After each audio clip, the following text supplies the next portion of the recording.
Stefanos Tsitsipas is in with an outside chance of ending the year as the world number one for the first time in his career.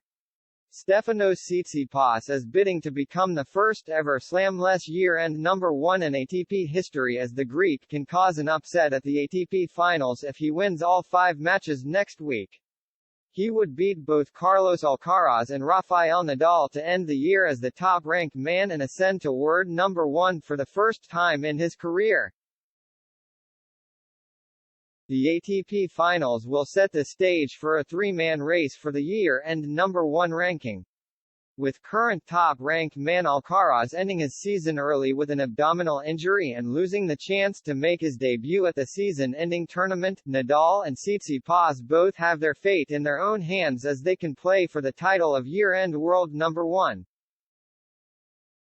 The Greek has a harder task on his hands after losing to Novak Djokovic in the semi-final of the Paris Masters, as he must win the ATP Finals without losing a single match in his round-robin stage to snatch the ranking away from the two Spaniards, while Nadal can either reach the final after going undefeated in his 3 round-robin matches over the week, or win the title if he goes either 2-1 or 1-2 in his 3 group matches in the week.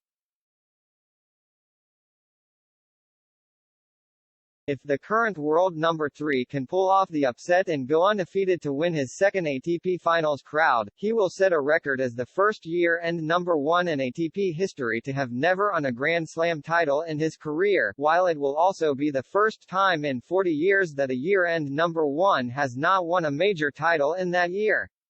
Tsitsipas has already been in with a chance of the world number 1 ranking this year, as he was part of a 5-man race for the top spot during the US Open, which ultimately saw Alcaraz become the youngest man ever to reach the top of the ATP rankings, while the 24-year-old crashed out to Daniel Elahi Galan in a shock first-round defeat. The 9-time title winner was left disheartened after missing out on the chance to fight for the ranking. "I was very motivated and pumped before the US Open started because I knew I could use this tournament to get closer to the number 1 spot," he said after bowing out to the then world number 94.